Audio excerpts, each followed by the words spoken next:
Welcome to the DP World Wanderers Stadium on another glorious sunny day. Probably even better weather than the previous 2 days. Can't see a cloud in the sky at the moment. Day 3, and I would hazard a guess, the last day of this Cricket South Africa 4-day series match between the DP World Lions and the Moothee Tuskers. I'm Ken Borland. Vian Mulder has to finish his over. He took a wicket with the last ball of yesterday's play. And that's where he's been practically the whole match. 12 wickets in the game and a century. It's been the Vian Mulder game, no question about it. So, end of the over, 177 for 7. Tuskers still trail by 318 runs. And alongside me, it's a very good morning to Kamba Inyakane. You agree with me that this is probably going to be the last day? Certainly the last day again. Well, not even last day, last morning, I believe. Unless cricket does cricket things, where we find ourselves at lunchtime still waiting for this game to be completely done. I'm assuming also if there's obviously like one wicket left to win just before lunch, I'm sure the umpires might stretch it again from an extra 30 minutes to wrap it up. But if cricket is cricket, I guess we could find ourselves here at lunch still waiting for Lions to wrap up their victory. Lunch has become a movable feast. In the old days, not that long ago, as Cody Yusuf comes in to bowl to Matthew Urquhart, could start by Yusuf. In the old days, lunch, so in these games, lunch is set for 10 past 12, and nothing could move lunch. It was like a team could be 9 down or could need 1 run to win, and everyone would troop off the field to go and have a 40-minute break for lunch and then come back for maybe 1 ball after the break. So it's one area in the game where common sense has managed to filter in. You can now move lunch as you can the tea break. We've touched on many of those sore points, haven't we, in this game, Ken? Lunch being moved. Yeah, not so much a sore point as a quirk of the game, I guess. It's those sort of things that make cricket, I guess, what it is. That there's some wonderfully illogical things in the game that make up part of its charm. Certainly, it does make the game for better viewing and for better understanding for those who may not be there or be watching for the first time. Oh, lovely delivery. Inside edge. Off the bat of Matthew Urquhart. Tuskers will have the work cut out early morning. They'll need a bit of luck, certainly, to get through this morning session. Just a bit of movement back into the right-handed Urquhart, whose feet didn't move much, so he was playing away from his body. Lucky to survive. 2 slips and is it a gully or a close in 5th slip? Waiting for the outside edge. Much better by Urquhart. Good, solid defensive stroke. Yeah, it's very close in there. In that slip cordon or gully region is Joshua Richards. Took 4 brilliant catches yesterday. So I don't doubt his ability in close. But it will take a brilliant catch. It's about maybe 10 meters at most away from that bat. So if it comes to him, it'll come very quickly, especially with the pace of Cody Yusuf. He'll have to be as brilliant as he was yesterday. Yeah, if it's like an edged slash, for instance, that'll take some catching when you're that close to the bat. And it just bears out what groundsman Brendan Frost was saying this morning, that the pitches turned out to be a little bit slower than he expected to turn out after 2 days' play. I mentioned before in the first morning how Alan Donald was really excited about the pitch and said it's just going to get quicker and quicker. Look, it's been a pitch with fantastic pace and carry, no question about it, but I think everyone maybe expected a little bit more pace and carry. Hence, field is a bit closer to the bat than we may have thought. Oh, Cody Yusuf sips in the Yorker there. Nearly got through. Yeah, certainly we would have expected a bit more pace and carry. I don't think it's been extremely slow. I think it's just the carry hasn't been there as what would have expected on this Wanderers pitch.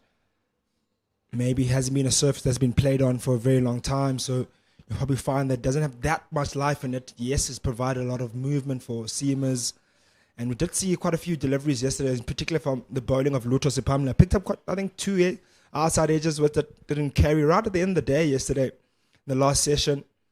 So there has been a few deliveries and that have having carried, and you saw, I think, also in the last session, the Lions having a man under the helmet at that third slip gully region.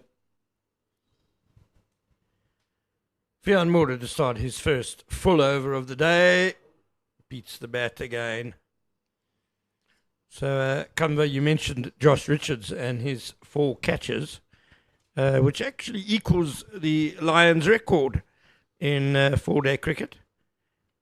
Xander de Bruin and Chris Morris both took 4 catches for the Lions, both against the Dolphins in Durban. Xander de Bruin in 2012-13 and Chris Morris a couple of seasons later. So 1 more catch for Josh Richards and he'll have the outright record. But the way Vian Mulder, he's been bowling, there's a high chance that he might have an opportunity this morning. Vian Mulder searching for more wickets and probably to better his wicket tally of his first innings. Got 7 in the first innings, 7 for 6 of just 6.5 overs. And he's got an opportunity here to get 3 more wickets and make it 8. Would result in brilliant match figures of 15 wickets. Sitting on 12 of 33 at the moment. And that's under 20 overs. It's a really brilliant feat so far.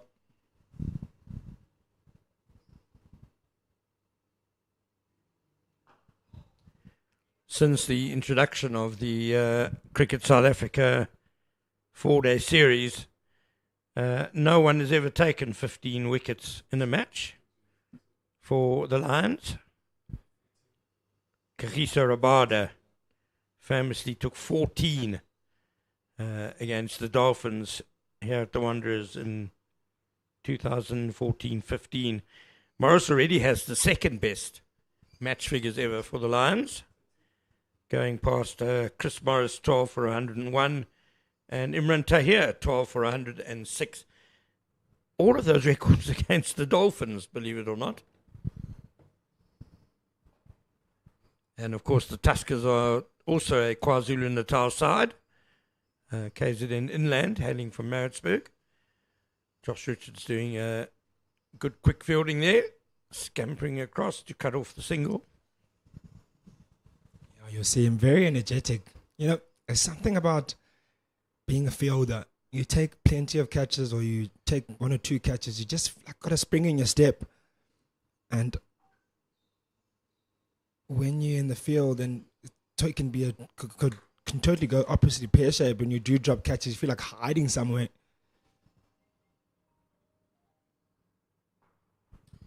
Yeah, it's nice for Josh Richards because he was the one batter who missed out in that huge Lions first innings of 558 for 5 declared.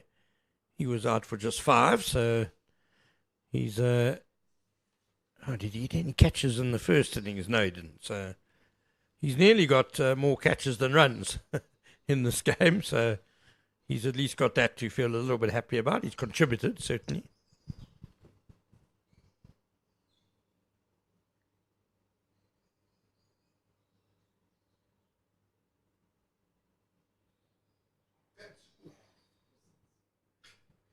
Just short of Richards in the gully. Du Pavillon really hanging the bat out and nearly steering that to Richards, who has received a bit of a painful blow on the hand for his troubles. Yeah, those are never comfortable. The ones that drop short, especially you're stuck in between protecting yourself and leaving to going for 4. And certainly as a fielder, you want to stop it. And it really just bounced short of him and wrapped his finger. You can see he's still clutching at his hand. Not looking very comfortable with Joshua Richards. But I'm sure he'll be okay. to just stink for a few moments.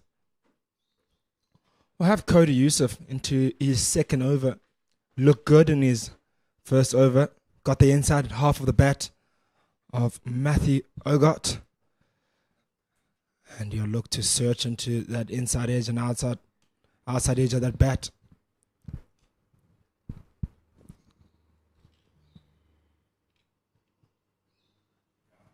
Oh, starts off with the short one in his second, pushing him back. Very aggressive bowler is Cody Youssef. Loves the back of the length delivery. Call it his natural length.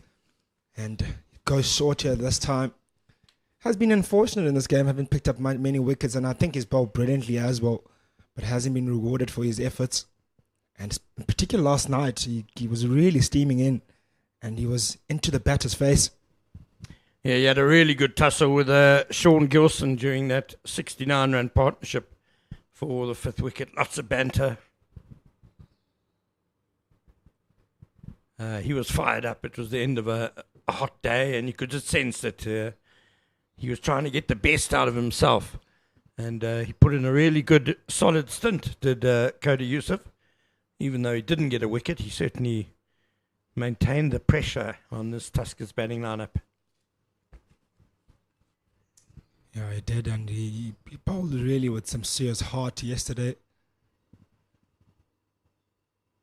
Bowled with real energy and was in the face. And that's what you want to see with the fast bowlers, especially a senior like him. Richards in the action again. Sharp stop. I'm actually looking around to see if I can see Luto Supamla around. I don't know if you can pick him up. I was doing exactly the same thing. And then I realised I've left my binoculars behind me, so that's not helping. We did see Luto Supamla out in the middle in the pre-game warm-ups. Seemed to be walking around okay.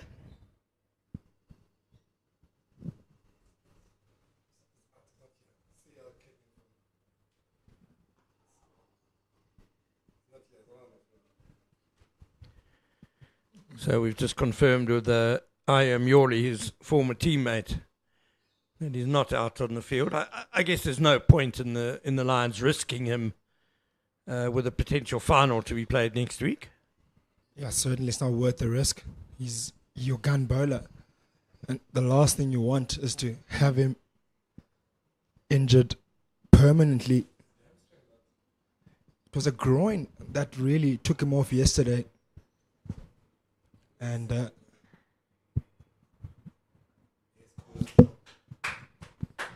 groin that really pulled him off. Couldn't finish his over. His teammate Bjorn Fontaine assisted him in finishing his over. We never saw him again after that. And I'm sure he would have loved to get some overs under the belt here in this game with the potential final coming up. But I'm sure the chat was just rest up. We've got 3 wickets to win anyway. We've got enough fast bowlers to do the job for us. Cody Youssef in form. Vian Mulder. Got Bjorn Fontaine, Ngabo Peter to pick up the wickets for us.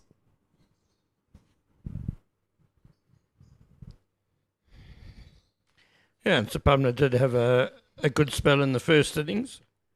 7 overs, 1 for 23, bowled really nicely. And I fancy that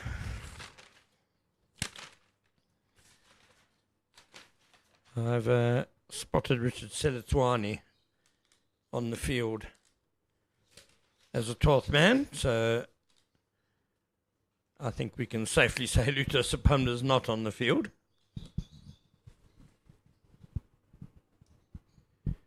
Mulder to continue, and we touched on the incredible game he's playing. He's having 7 for 6 in the first innings, then made 115 with the bat, 5 for 27 he's got now, and one of the great all-round performances in South African domestic cricket. I'll just run through a bit of research I did on how many other times this sort of feat has been achieved. Bolstering the slip cordon. 5 slips now.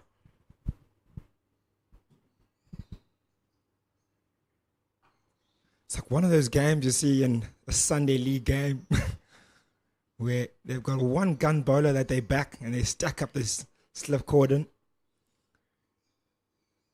and expecting just wickets to fall all over the place. And rightfully so, Moothee has been absolutely brilliant over the last 2 days. He's been an outstanding performer for the Lions in this game in particular. In both days, I'd say he was a standout performer. He's been particularly good in the morning sessions. Oh, they nearly found the edge of Dupavilon's bat. So there have been 7 occasions in South African first-class cricket where someone has scored a century and taken 7 wickets in an innings and more than 10 in the match. But by my reckoning, only one person's ever done it before in the first division, in the Premier competition, domestic 4-day or 5 3-day competition. And amazingly, he did it twice. He did it in back-to-back games. Back in 1929-30, a Test cricketer by the name of Xenophon Velasquez.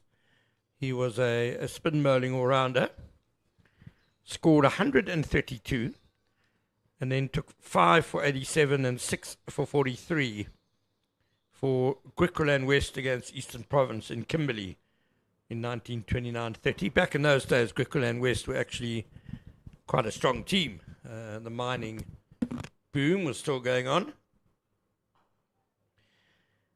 And in the next game against Western Province in Kimberley, he scored 101 and took 6 for 142 and 6 for 93. The great Mike Proctor did it for Gloucestershire in English county cricket. And then there have been 5 instances in B Division cricket. Peter de Waal, Ivor Fuchs, Kelly Smuts, and A.E. Trott. I think it's Albert Trott.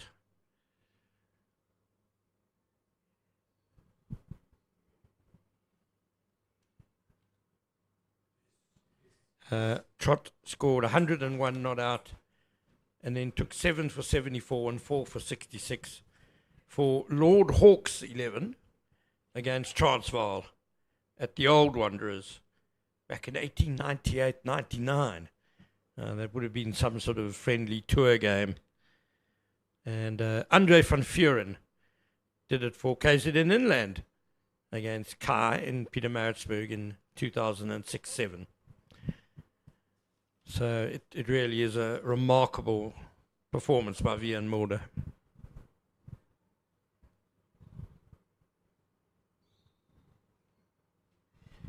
He seems to have decided the short ball tactic is a good one against Darren Dupavilon. I don't recall Dupavilon bowling that many bounces when he was bowling. And I think Vian Mulder can safely assume that they won't be batting again, so it's okay.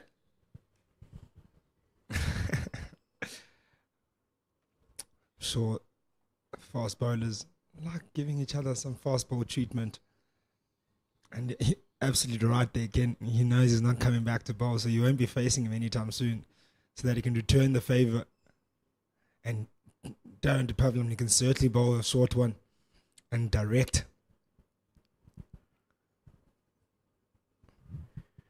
And he's a bit quicker than Vian Mulder.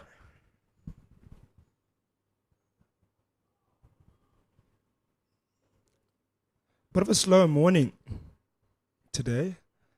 Yes, you've seen a few hit the outside edge or inside edge, but not much to speak of. And I don't think the Lions have bowled awfully bad, just that there hasn't been much movement. Yes, the ball's a lot older, but you haven't seen much life in this pitch or the ball in itself, let's say. Maybe the pitch is still alive, just maybe the ball is fairly old.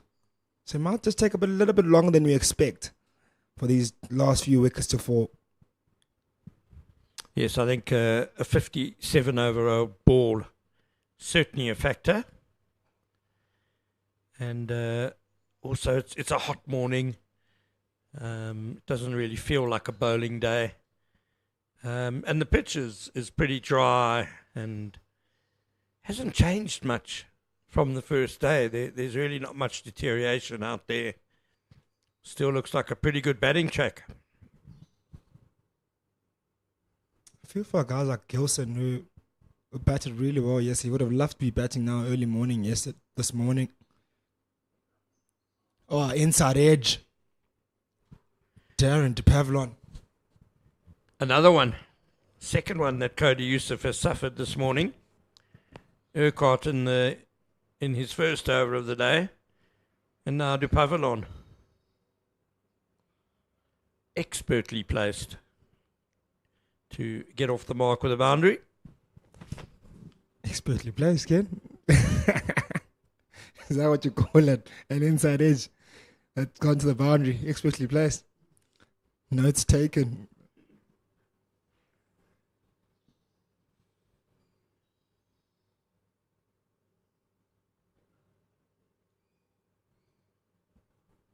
It's usually with 3 wickets to go. It gets frustrating at times when you can't pick up those wickets, especially have inside edges, outside edges, and you find in many games, this part of the game is one of the periods that drag the most.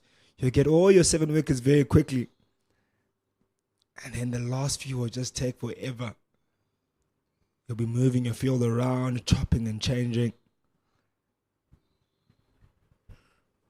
There's one change, a deep square leg going into place. And there is the short ball, which de Pavlon tries to uppercut. There's no third man, so it's if he'd pulled it off, he'd get a boundary. Oh, called wide, was it? Yeah.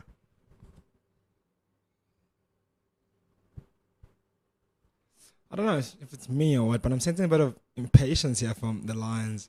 Moving away from what picked them up the 7 wickets. Bowling those tidy lines. Still a lot to give you.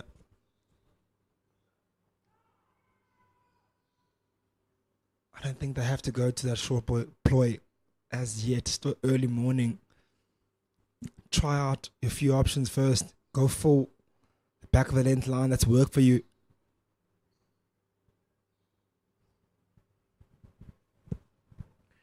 Maybe just trying to take away Darren de Pavlon's feet, make the full ball more effective, but I think we might see spin in the not too distant future, especially with Sapamla not on the field. He'll enjoy that, will Darren de Pavlon. Beautifully stroked away through the covers, balance a little bit on his back foot. But the result is a good one to end the over with a boundary. Real nice shot. Played uppishly by Darren de Pavlon. Big gaping hole in the covers to play a cover drive in. I'm sure if you're bowling it there to me, I'll take it. And he's certainly done that with that delivery. Put it away quite nicely to get a boundary. That brings us to the end of the 58th over. It's 191 for 7.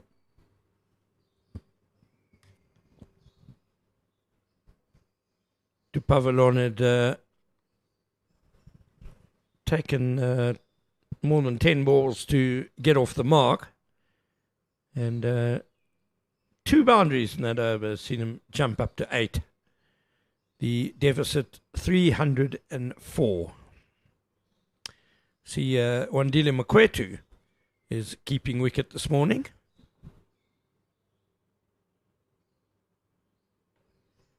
It was great to see him amongst the runs in the first innings. Really delightful 89 he scored off just 98 deliveries.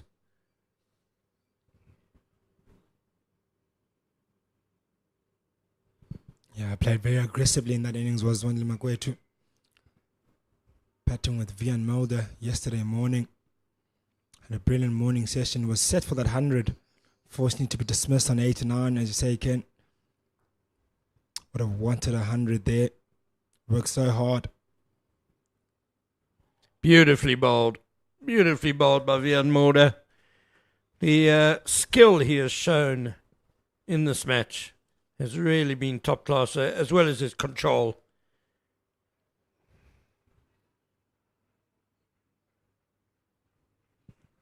Really good delivery. First stump line. He's been there all game long. That's what's picked him up. He's 12 wickets in this game. Just hitting this there and thereabout, asking questions consistently of the bat. Does take some time to warm up, does Vian Mulder. Urquhart gave him a bit of a charge there.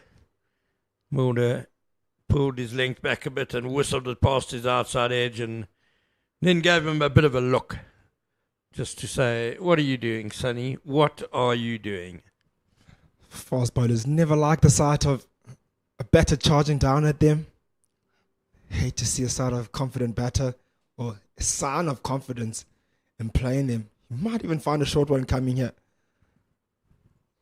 It was almost a move born out of desperation, though. One feels from Urquhart, but he just couldn't.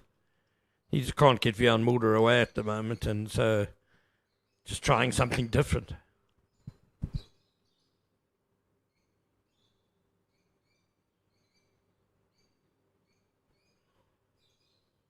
Beaten again. Yeah, usually as a batter, sometimes when you find yourself in a situation where you can't really read the bowler and you feel like you're stuck at your crease, your feet are not moving early morning, like in that case, you want to maybe step forward and try to get yourself in the game, or try to make yourself feel like you're in the contest. Because at the moment, Vian Mulder's got on the string and you want to be moving around, you want to be stuck. Because if that ball nips back in, you might be trapped on the pads. So you want to catch yourself right in front of your under your eye line.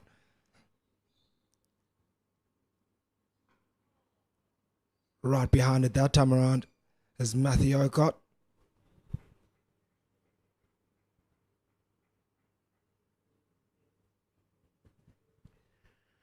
Just a reminder of the state of play in the competition as a whole. This is the final round of round robin games before next week's final between the two teams who finish number 1 and number 2. At the moment, the Lions have climbed into that second position, 3.10 points ahead of the Northwest Dragons, but 4 and a bit points behind the Warriors still. And then the loose drive from Urquhart to end the over, 191 for 7. Actually, it's 5 and a bit points behind the Warriors now, because Warriors have bowled the Dolphins out at Kingsmead. Got themselves a 4th bowling bonus point. So if the Warriors win that game, then they will definitely host the final next week at St. George's Park. If they draw the game and the Lions win this match, as they should, then the Lions will go top and host the final. So just I don't know if I heard you correctly. So if the Lions, or the Warriors draw that game, they then give the chance for the Lions to host the final if they win. Yeah, correct. Correct. Yeah. So the Lions are 5 and a bit points behind at the moment, but you get 16 points for a win and 6 points for a draw. So, yeah, the 16 points for a win will be enough to take the Lions above the Warriors if they draw.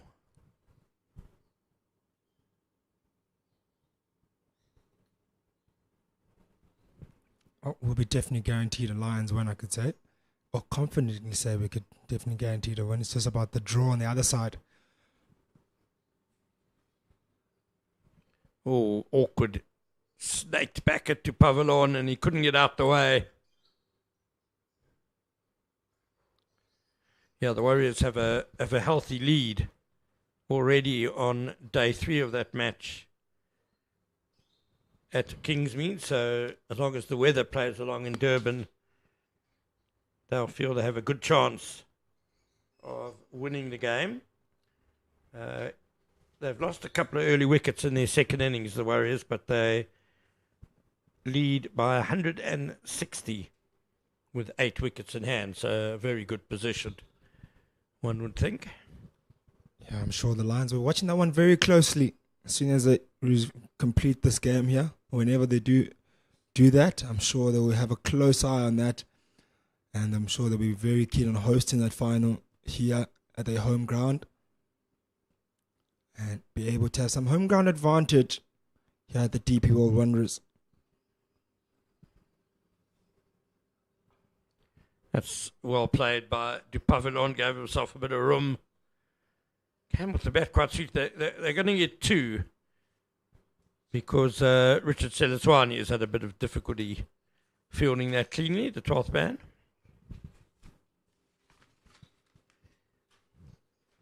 So once this game is over and you fancy some more CSA 4-day series action, wow, elsewhere on the YouTube channel you can find that Warriors-Dolphins game with live commentary. Andy Capistagna, the venerable commentator, Vaughan van Jaarsveld, former Lions and Dolphins player, and Nick Tatham doing duty there. And there's also live commentary from Paarl, where Northwest, who were second going into this final round of fixtures, are playing Boland, but that game seems more likely to be heading for a draw. Boland at the moment 258 for 4, replying to the Dragons 434 all out.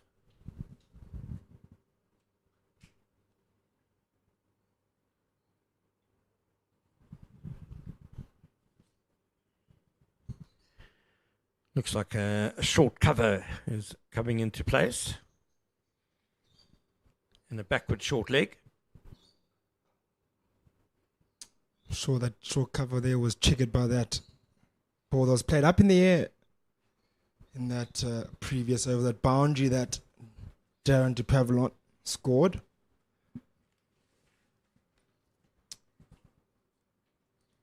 It's the Lions still searching for their first wicket of the morning. Haven't had any success just yet. Can obviously happen very quickly.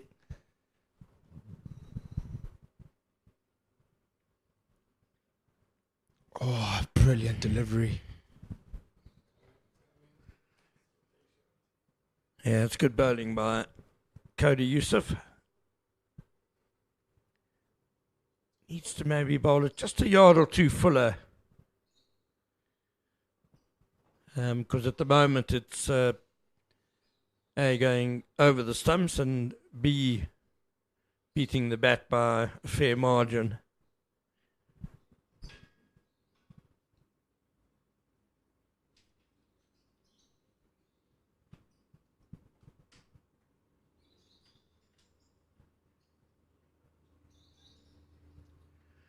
Bouncer just to get the frustrations out and end the over. 193 for 7.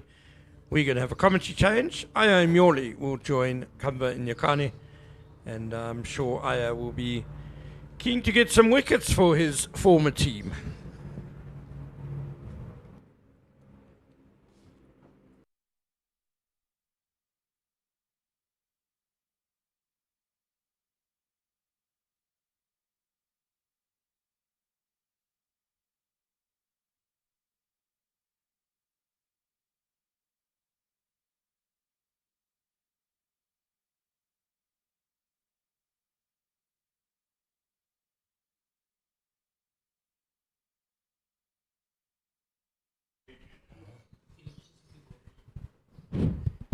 Barnapel.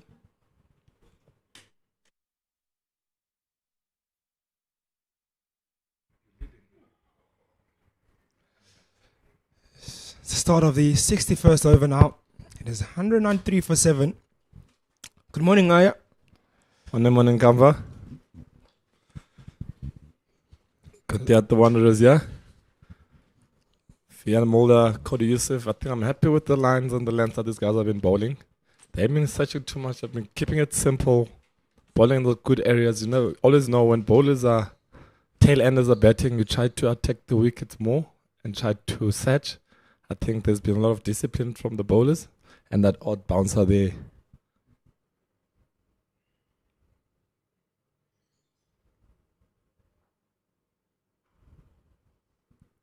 I'm sure you've been in this situation many a times before, where you find yourself, you want to wrap it up, and I think even for yourself, you would have probably, if you were there, you would have loved to wrap up this day last night already, and for you to come back in the morning and still be bowling again, not being able to pick up wickets. How frustrating can this be as a team? Yeah, as they say, just wait for it.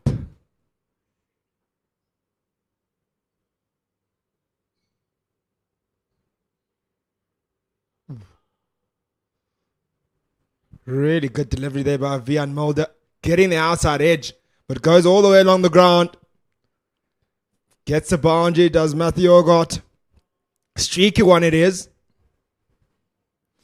Yeah, as they say, in terms of always tough bowling to the tail, and the guys are sticking it up.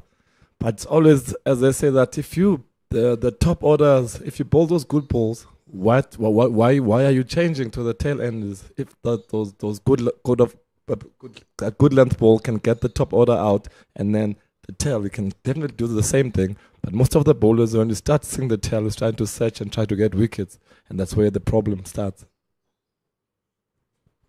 You're absolutely right.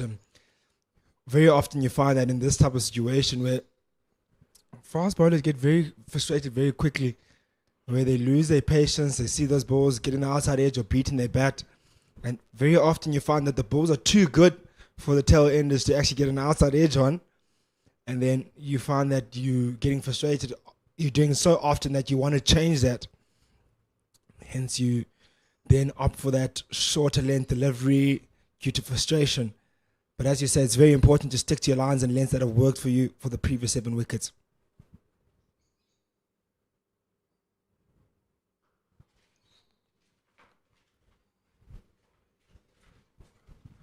Okay, great stuff for Vian Mulder has been bowling with good energy. Looking at his physique, I think he's looking good. You can see he's been working outside of the cricket field. He's bowling with energy, and it's always, it's tough to score 100, get seven wickets, and then you come back in and score some runs. That takes a lot of hard work there. I mean, there's been work that's been done behind the scenes. He's looking at a very good physique, looking at him, and bowling with good energy. Not to take anything away from his first innings performance, he only bowled 6.5 overs, to be fair. Did it in quick fashion in getting those 7 wickets. But credit to him for doing that and being able to come in and still in a very positive mind frame and score 115 in that second day, which was yesterday morning. I called him yesterday a morning person because of his nature of being able to get runs in the morning, pick up wickets in the morning. Hasn't picked up any here. Picked up quite a few late last night. But he'll be keen to get more now. Just about now. Outside edge.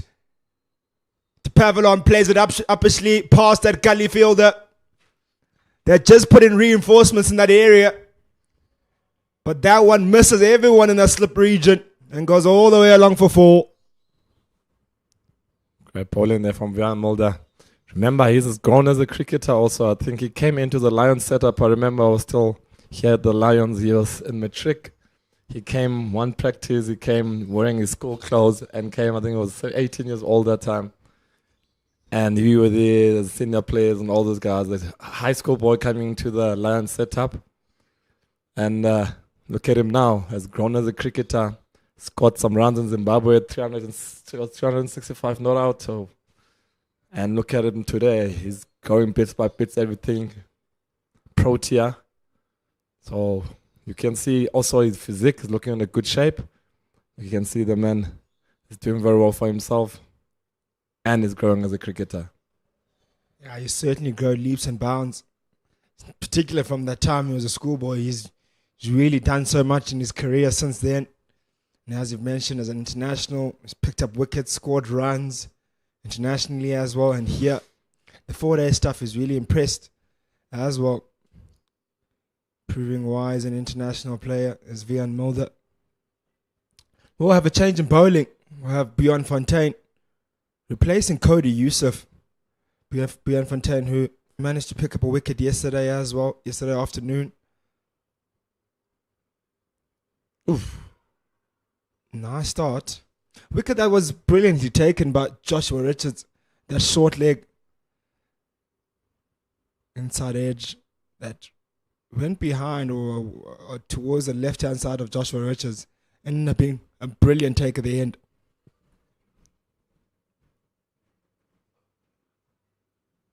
Another dot there from Bjorn Fontaine. Another Protea there. Bjorn. Yeah, stacked team, this Lion side. Plenty of Proteas in it.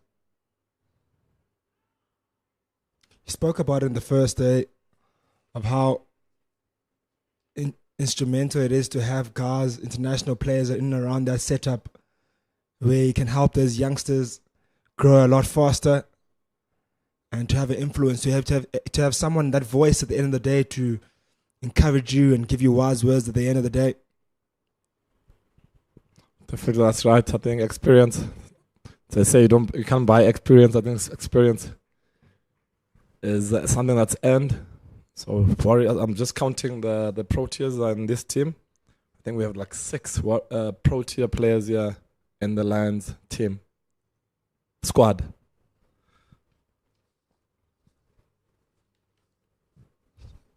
God's a time to find leg, does Matthew Ogot. Certainly a plenty. There's still Reza Hendricks in the wings as well, who's not here in this game. Also a Protea. Saw him earlier this morning doing some ads for the Lions. Him and Vian Mulder and Dominic Hendricks having some fun early morning. Just counting them, you've got Hamza there, Zubraya Hamza. You've got Vian Mulder. You've got Bjorn Fontaine. Cody also played test match for the Proteas. Cody Youssef for another one, Lutus Pamla. And then you have Ngaba Peter. That's plenty of Proteas there. Yeah, so as a youngster coming into this side, you've got plenty of guys to look to for advice, for guidance, and how to actually, or what it takes to get to the top. There's a mixture of experience, guys that have been in the Protea setup before, some that are still making their way back or trying to make their way back into the Protea setup. There's guys that are new, so like Ngaba Peter, fairly new in the Protea setup. Vian Mulder, who spent a bit of time in the Protea setup, and then guys like Zubair Hamza, who's hoping to make his way back into the Proteas, who unfortunately was dismissed on 98 in this game, who played brilliantly for his 50 there. Plenty of experience. There's even guys that haven't been Proteas before, like guys like of Dominic Hendricks, who got plenty of experience, over 10,000 first class runs, top run scorer here at the DP World Wanderers in this game, managed to achieve that feat, surpassing Steve Cook. So plenty of guys who've done it with ball and bat to look to as a youngster.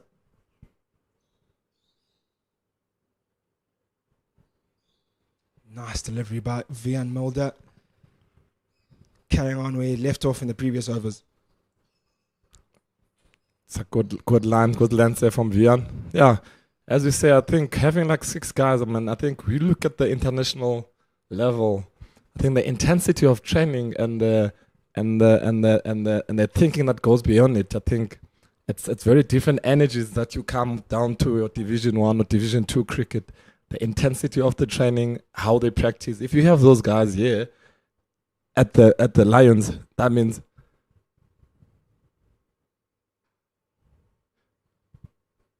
definitely you'll have the same intensity that the guys that were playing with playing at the Pro Tiers, when they come down, they'll bring the same intensity of the training and whatever they're doing and the thinking of the game. So that helps the younger guys that are coming in and understand where, if they want to play for South Africa or play in these international tournaments, that's the intensity of work you have to keep at. And that's very important, I think, that you can bring to the games.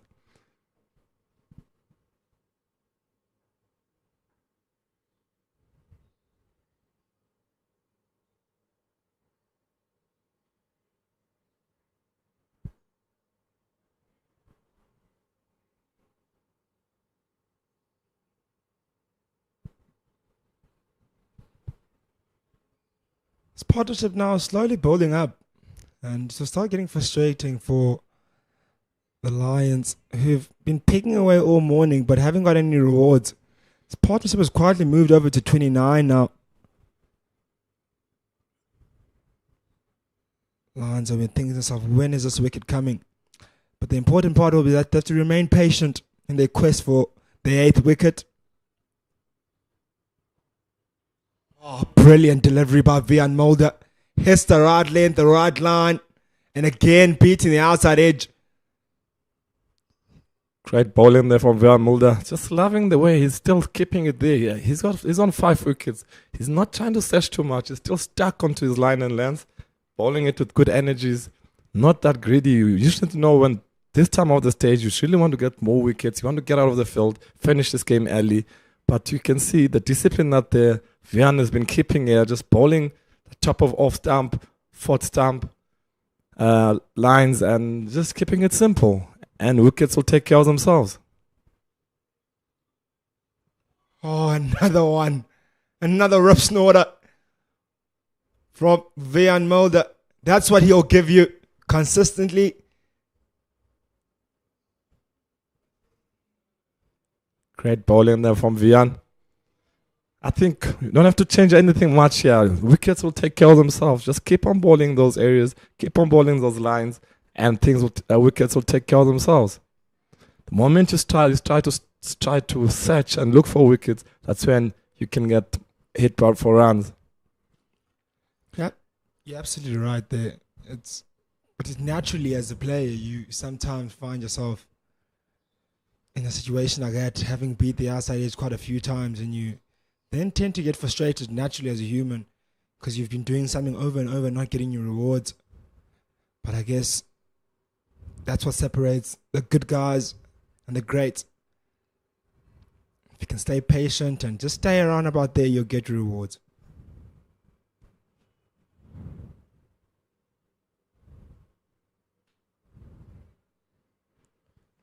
Dot ball from beyond 14. Definitely it is, man. So, they call it the longer format of the game. It takes patience, it takes discipline. I think that's what this format is all about.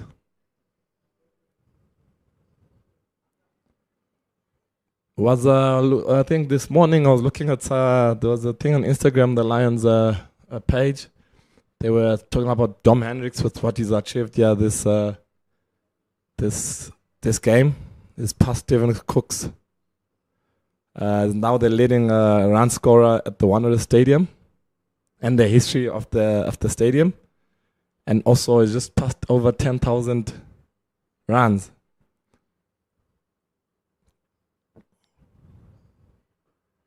Dot ball there again from Bjorn, and they were speaking about the players were talking about Dom Hendricks, how he is and stuff like that. I had a lot of, now I just hear from you talk about a lot of discipline, talk about a lot of patience. And just the players was just speaking around, talking about him, what they see from him. And yeah, a lot of patience, a lot of discipline, a lot of loyalty from what they spoke about Dom.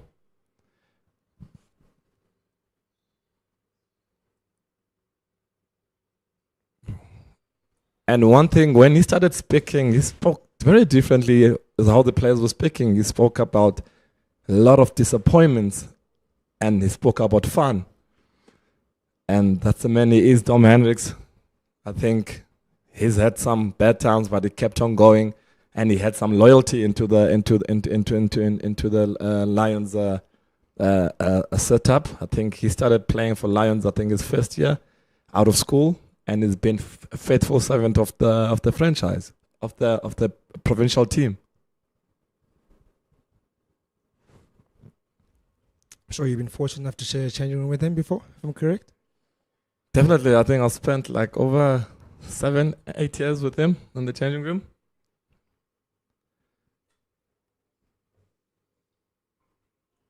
With the Lions and the Strikers, remember the franchise system and the amateur setup. So yeah, it's always been there, having a guy like him, even though once he goes down to go play for the amateur side. That's your Strikers, and then he comes in with the same energy, same intensity, nothing changes from him. Loves the game of cricket, leaves the game of cricket. Dominic Hendricks.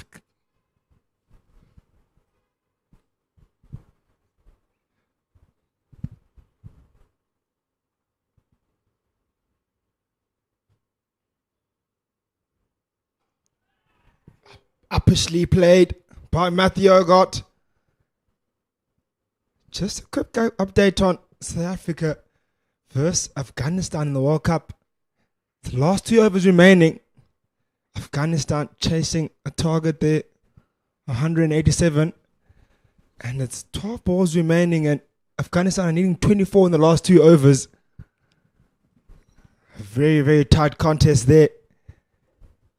Afghanistan started out like a house on fire in that game, in that chase rather, of the 187. And Lungangidi managed to pick up 2 quick wickets to slow down. I'm sure that will be an interesting finish to those who are tuned in watching the Proteas play the Afghanistan. But we here at the boring, still waiting for a wicket to fall this morning. Probably one of the better mornings the Moothee and Tuskers have had in this game.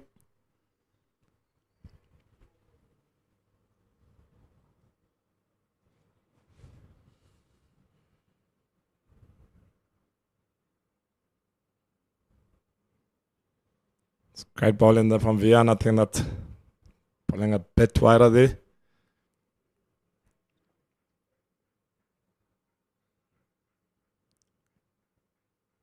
You just have to keep patient here. I think you don't have to search too much. I think the more these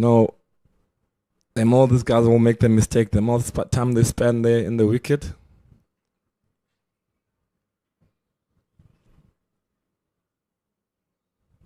This has to be frustrating though. Really. Done all the right things. In particular, Vian Mulder, he's been there and there about all morning, hitting that area, hitting that zone, beating the outside edge, getting that outside edge, dropping short, and still not getting your wicket. It's all about mental game now.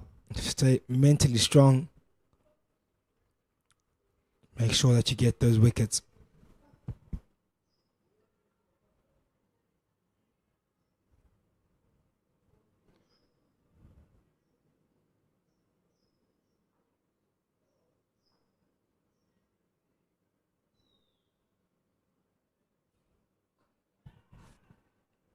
Chips it up in the air.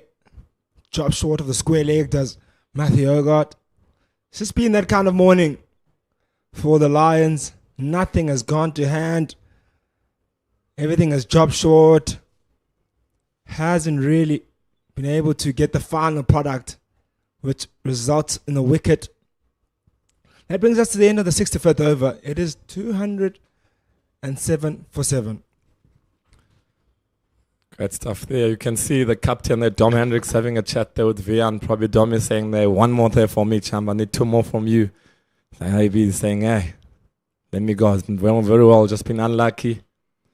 I think the skip might give him another one.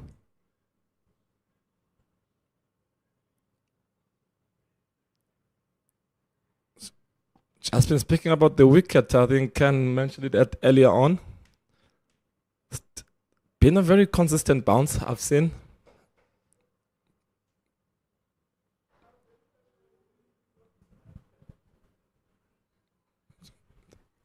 So, just one thing I went there in the morning just to observe the pitch and stuff like that. There's a bit of a lush grass there when you go a bit back of the length, but you could see the length, those 4 or 5 meter, 6 meter length. There's a bit of something when the bowlers bowl it there, the bit of the ball takes off a bit. But when you go a bit back of the length, there's a bit of a lush grass there that's in the pitch.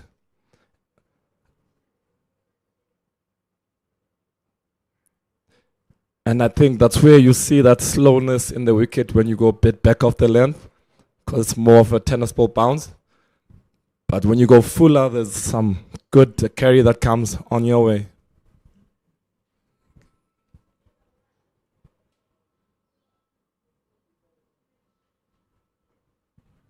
Talk about the bounce being consistent. I think it's certainly been consistent, in particular in the first day. But yesterday, it was the first time you saw really the ball kind of slightly keeping low.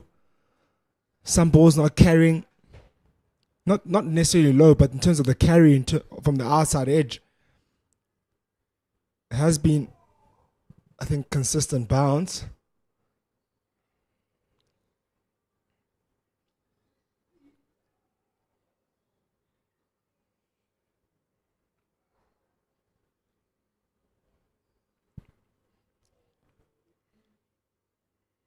Yeah, usually, Wanderers in the olden days, probably a few years ago.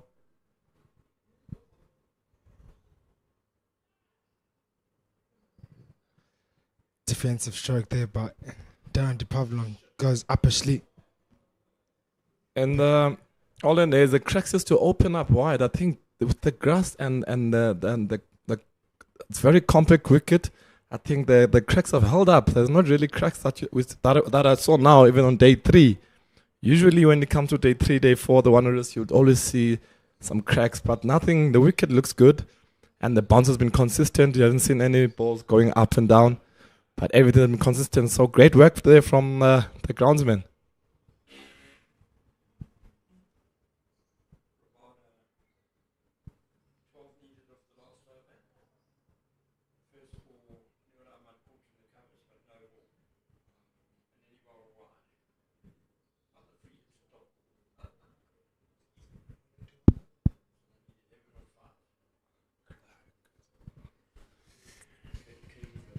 We have a change in bowling.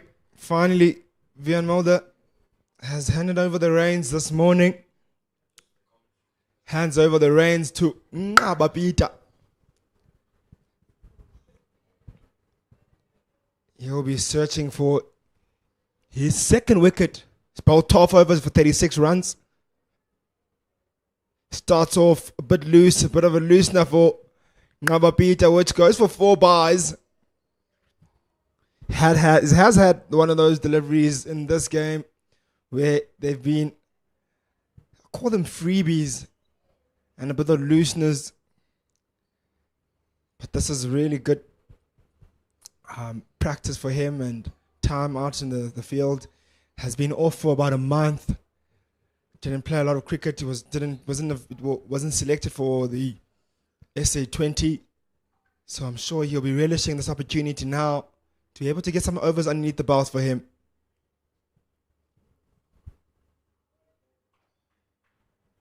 That's where he wants to be. Quick single taken. Could be a tight one. Took a while for Darren de Pavlon to get off the mark there. Ngabapita back in the... Yeah, I think as a leggy man, it's a very tough skill. There's always room for error. But the more games you play, I think the better you become. I think breaks as a leg, it's very tough.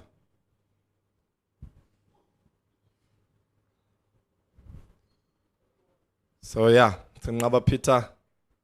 There's a story of Ngabapita. I think he got spotted by the Lions when he was a net bowler for Proteas were playing in East London, and he came in to bowl as a net bowler. And he was seen there by the players and the coaches. And from there, he came to Joburg and played for the Lions. I was actually fortunate enough to play against him in my last year in school. He certainly was a really good cricketer at that time already. Faced him for a couple of overs in a few games. We played for Cambridge at the time, and he was at Hudson. Was really good as a youngster as well. So rightfully so that he was picked up at a young age. Was a serious talent that time already. Represented the provincial side.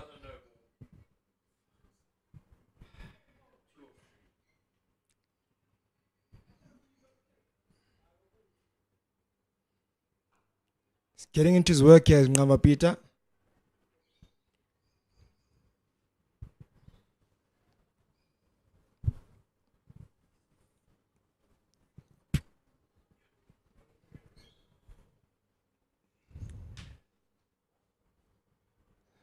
Outside of that delivery that he bowled in that first ball he bowled in this first over of the day, he's come back quite nicely.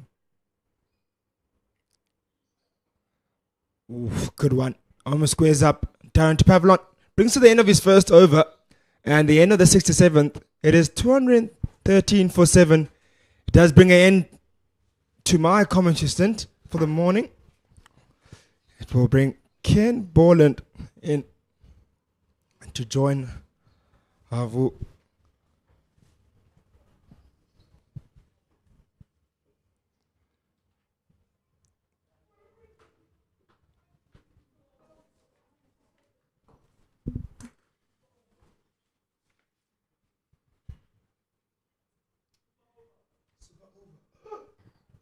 So first hour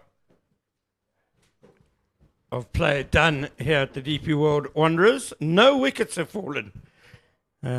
We were saying amongst ourselves before the start of play how it might take 2 overs, it might take 3 hours to get these last 3 wickets. Bjorn Fortuin continues. Tiny bit of slow turn there. Wicketkeeper Makwetu appealing. I don't think Matthew Urquhart stretched too far out there. I'm hearing that super over. I say it's versus Afghanistan. I say 187 for 6. Afghanistan 187, 10 wickets down. And now they're into the super over.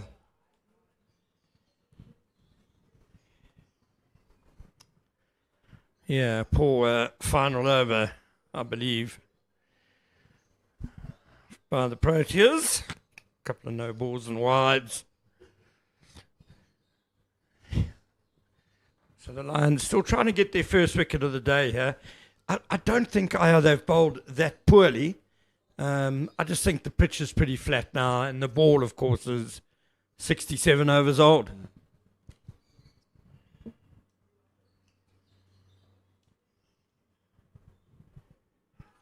PFLW given out. Urquhart on the sweep. Misses, and Bjorn Fortuin has trapped him in front. I was going to say that the Lions have beaten the bat a few times this morning and perhaps just needed a bit of a change of fortunes. And Bjorn Fortuin has delivered that. Urquhart, LBW for 29. That's the first one for the day, I think. Bjorn opening the gates there. I think the boys are about to take drinks now. Yeah, as you say, in terms of the bowling has been good. It's just, and one thing I'm impressed with the with the Lions bowlers have kept their lines in length. They were not that greedy, and they kept to their disciplines. As we spoke about, usually when the tail is batting, you tend to be a bit on the foolish side, trying to search for those wickets. But I think they've bowled to the disciplines, stuck to their guns, and they just got the reward now. So there's the match situation with the Tuskers having just lost their 8th wicket. 213 for 8. They still trail about 282 runs. A good effort by Matthew Urquhart. He was there for over 2 hours. Faced 81 balls, 5 fours in his 27. And it's actually been a reasonable match for Urquhart. He spent over half an hour at the crease in the first innings as well, as Ronaldo Mayer will be the new batsman for the Tuskers when play resumes, and we'll be back on air in a couple of minutes.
So back live at the Wanderers, Bjorn Fortuin is going to bowl over the wicket to the left-handed man. There's a little bit of turn there down the leg side.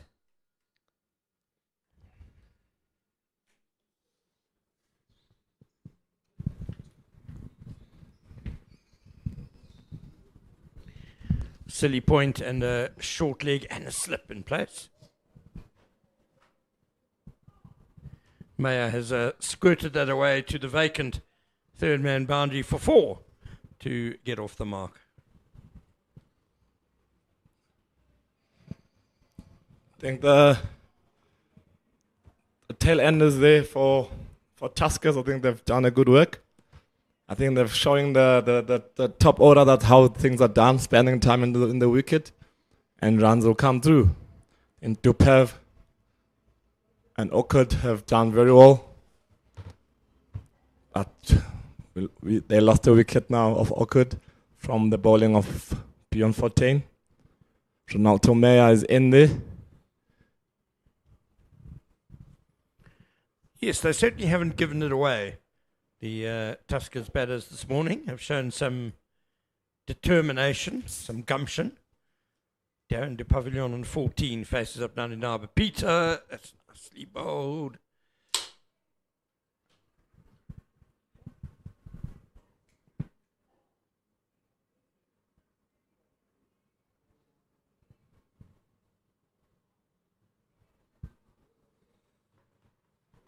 Two slips now for Ngaba Peter.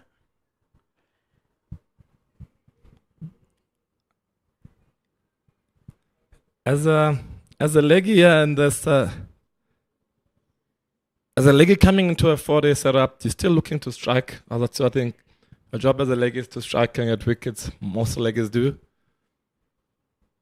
And Ngaba, I think, is still looking to strike. Are you saying that must you just come contain as a leggy, or you just come in to get wickets? Doesn't matter how many runs you get hit for, but our job is to get wickets?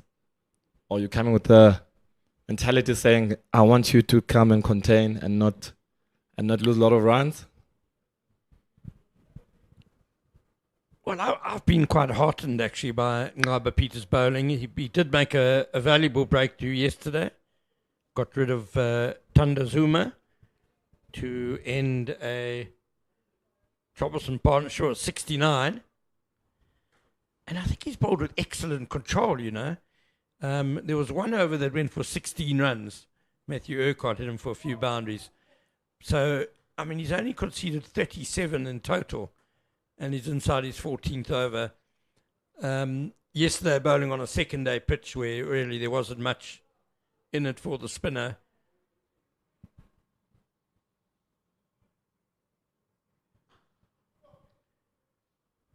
Will they get a single? Yes, they will, because it's squirmed under the body of the fielder, Rian Mulder. Probably the only mistake he's made the whole match. But I think it would be nice to see Ngaba Peter bowl on the fourth day, or even this afternoon when the pitch has deteriorated a bit. Because I think he's bowled well. I've been impressed with his control, I must say. Definitely, I think. But looking at the wicket, I think there isn't much deterioration. There hasn't been much deterioration. That still looking good. You can see it's getting dry because of the sun, but it's still skipping. You look at the grass. There's still a grass carrying that we spoke about earlier on day one, and it's a bit of a lush grass when you go a bit back of the length. And the fuller lens is the bit, that's why you could see that carry. Well, you and I were out there this morning before play, Aya, and I think we both agreed it looks much the same as it did after the first day's play, much the same as it did after yesterday. So, yeah, I think still pretty good for batting, and the Tuskers have shown that this morning, that with a bit of application, they've managed to hang around pretty well.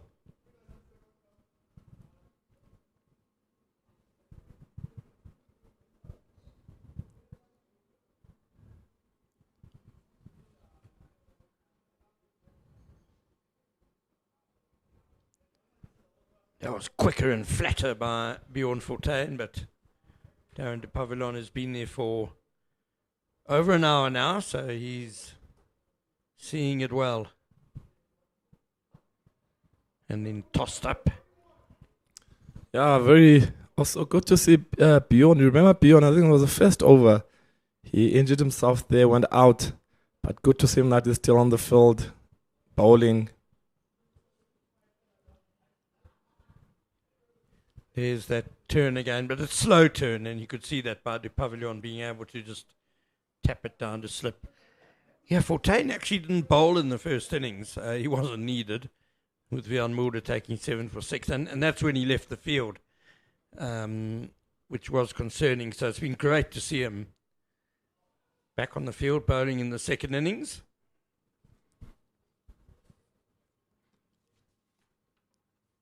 Yeah, that's right. You checked the Tuskers, you spoke about the wickets that they lost. I think they lost 16 wickets in 2 sessions. Having that 10 wickets in the first session, and then yesterday, I think it was 6 wickets in the second session. Yeah, you did right, about 10 obviously in the first session of the game, and then yes, they lost 6 between tee and stumps yesterday. So losing 16 wickets in the space of 2 sessions, that means I think it's not good enough, I'd say, and there's still a lot of work to be done by the Tuskers batsmen. Yes, and I don't think you can say the pitch was a snake pit either. It wasn't impossible to bat on. The Lions made 558 for 5. Yeah, so some soft dismissals by the Tuskers. 219 for 8 now, making a better effort of their second innings, but still 276 runs behind. And there are 10 overs to go until the second new ball.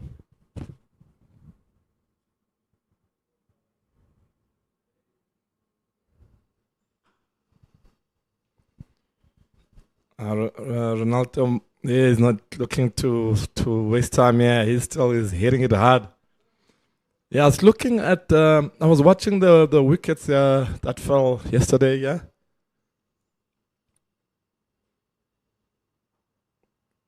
When the Tuskers were batting, I think I just saw the guys didn't really have that intent wanting to say, let me play the shot. They were always caught in the middle, they want to block the ball, they want to play the ball.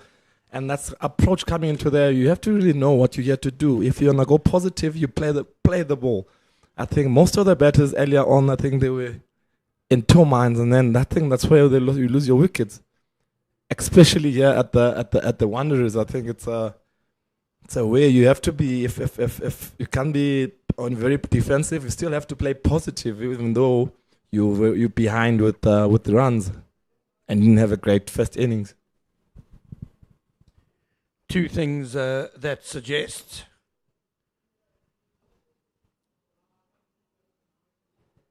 firstly, they were certainly tentative, exactly, with the bat, which suggests a lack of confidence in their batting unit. Not surprising, they've had a tough season.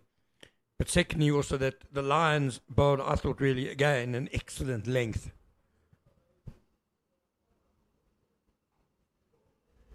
That length that batters, as you said, in two minds, weren't 100% sure whether they could come forward or trying to play off the back foot. And that's what got them into trouble.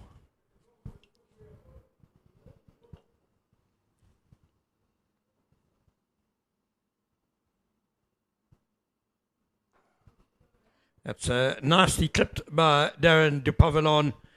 It's beaten as it's Selatwani at mid-on, and it'll trickle away for 4. Dupavilon goes to 21 not out. I think their last ball there, Ngaba tried to set there, 2 straight and 2 full, and got punished there by Darren Dupavilon.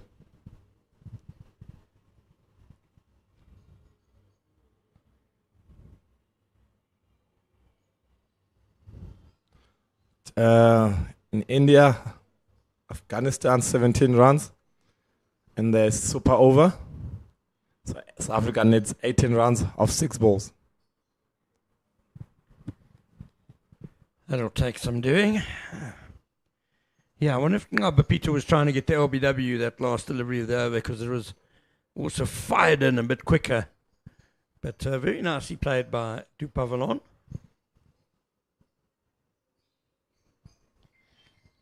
Who averages 13 with the bat in first-class cricket. So he's not a total bunny by any means.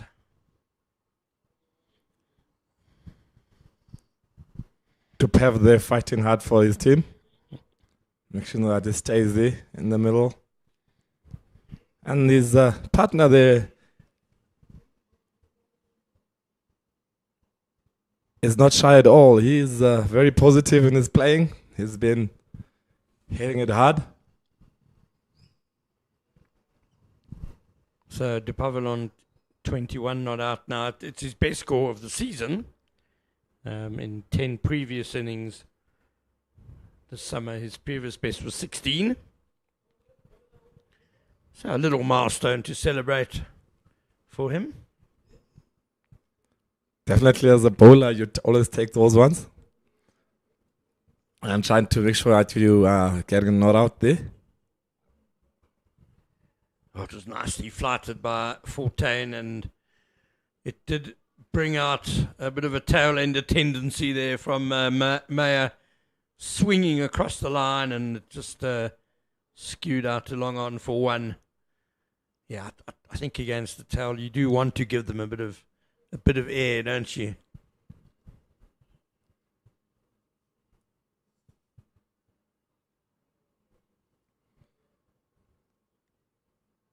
The 2 bowlers they are in.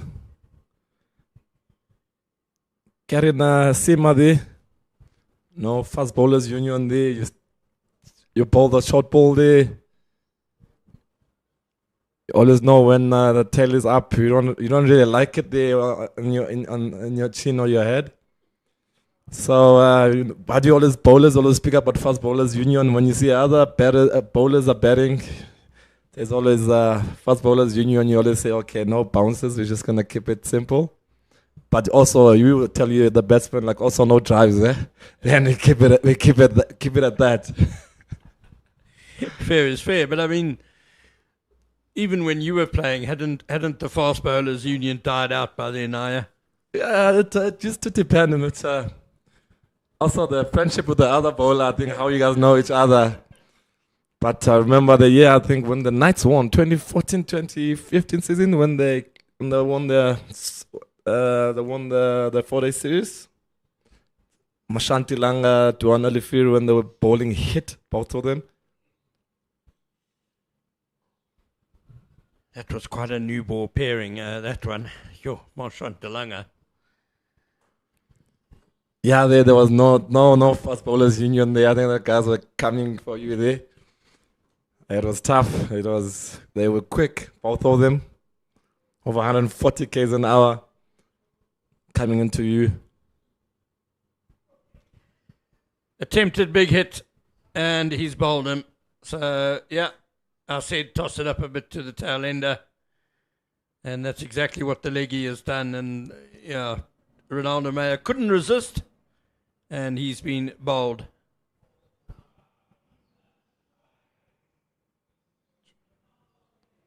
Clean ball there. He was looking for cow corner there. Ronaldo Mayer. He was definitely going for cow corner there, saying, I'm coming for you. But what ball there from Ngaba Peter. 1 wicket to go. And the Lions wrap things up. Ziad Abrahams is coming into bat.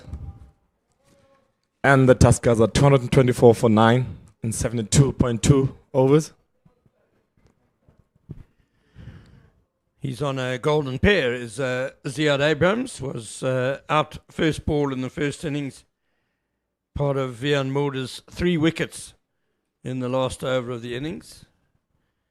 That steered Mulder to incredible figures of 7 for 6.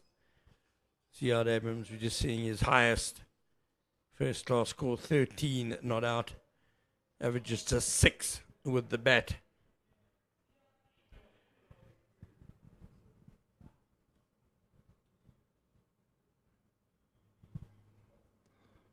A lot of, I think this is the last game for the Tuskers in this 4-day series. Yep, they've got an important one-day cup coming up. Just, there's probably going to be a wrap-up, speak about the 4-day series, but I think you have to just keep the positive vibes going, keep the energies moving to another format of things, making sure that the players are also in a good mental space and positive space. One really need a lot of, I think, what's gone is gone, but just to fix for upcoming seasons and then trying to bring good energies coming into a new format. And that's where you can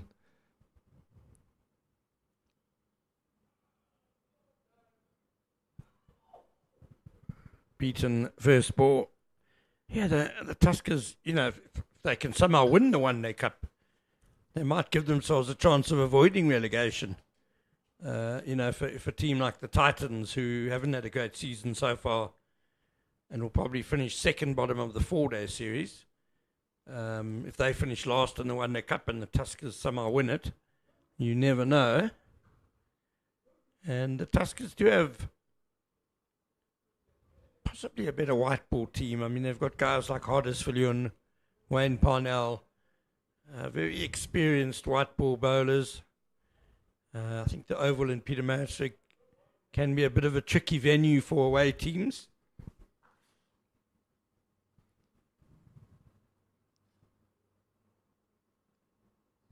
Yeah, the start of the one-day cups, no 27th of February till the 29th of March 2026.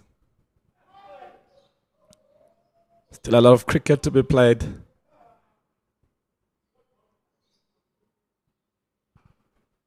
And now domestic circuit.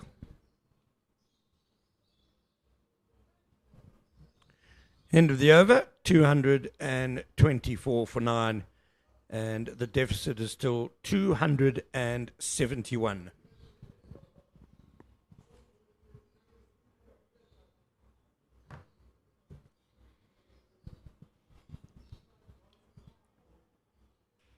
Bjorn Fortin coming back again from the golf course end.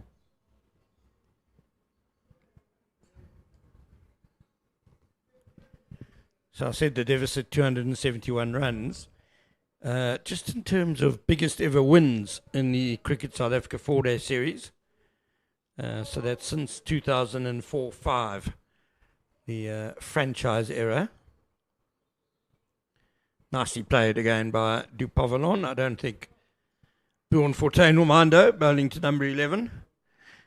So the biggest victory margin by an innings is an innings and 325 runs. The Titans beat the Dolphins at Centurion in 2011-12. So that's obviously out of reach. The second biggest, innings and 259 runs. Western Province beat the Dolphins at Newlands in 2023-24. So the Lions have 10 runs to play with, is it? To try and register the second biggest innings win in 4-day series history. Struck on the pad and given out. There it is. All over. The DP World Lions have registered an overwhelming victory here by an innings and 269 runs. Or was it 270 innings and 270 runs? The dreaded Braunfontein arm ball doing the business, chapping Ziad Abrahams, LBW, and the DP World Lions are surely now in the final, next week's final of the CSA 4-day series. Good stuff there from the Lions, DP World Lions. Great work. Good bowling display, good batting display, and good disciplines from them. And now they record the second. That's the second. The second biggest in the history of the competition. Obviously, their biggest winning margin in the 4-day series. Their previous biggest was an innings and 239 runs against the Titans at Willamore Park in 2018-19. Great stuff there from the boys. A lot of milestones that happened in this game, Ken. Having Dom Hendricks leading, having the highest score at the Wanderers Stadium, breaking Stevens Cook record. Also him reaching over 10,000 runs. And having Björn Mulder's great performance, scoring 100 and also getting 12 wickets on the game. Yeah, well, this will be remembered as Björn Mulder's match, one of the greatest performances, all-round performances in South African domestic history, scoring a century and taking 12 wickets in the match, including a phenomenal 7 for 6 in the first innings. Dom Hendricks, you mentioned, well, he's become the leading run scorer in the 4-day series at the Wanderers, passing Stephen Cook, and also going past 10,000 first-class runs in his innings of 115.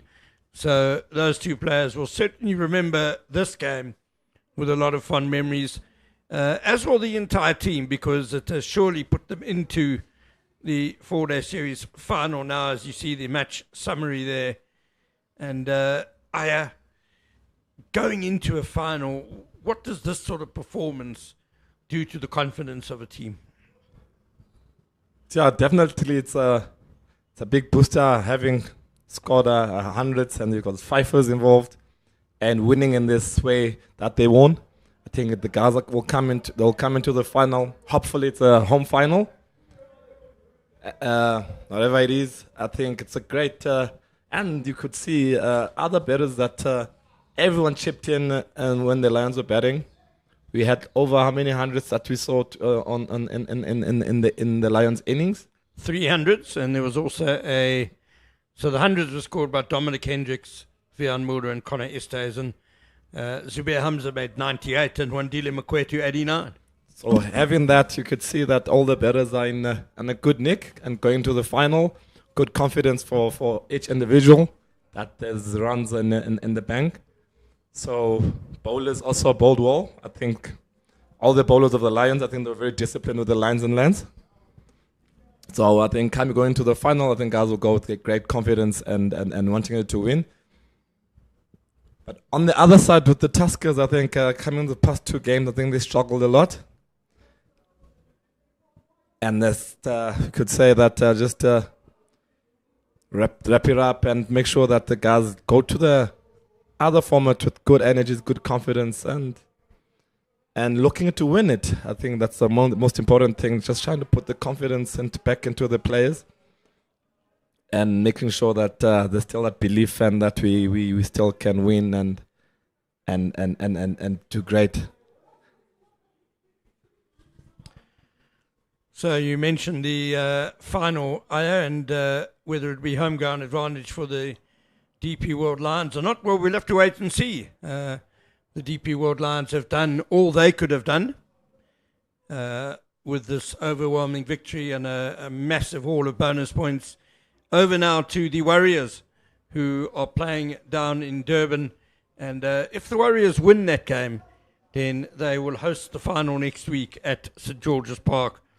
If it's a draw, they'll have to come up here and take on the defending champions. And at the moment at Kingsmead, the Warriors are 78 for 3 in their second innings. So that's a lead of 205. And so the Warriors are in a good position at Kingsmead to win that game. But we'll just have to wait and see what transpires there. Remember, you can catch all of that action with live commentary, as well as the game in Paarl between the Northwest Jaggers and Boland. So from the DP World Wanderers Stadium, where we've seen an absolutely emphatic performance by the home side, winning by an innings and 270 runs on the back of Vian Mulder's incredible century and 12 wickets in the match. It's a very good morning still. From myself, Ken Borland, Aya Imyoli, and Kamva Inyakani.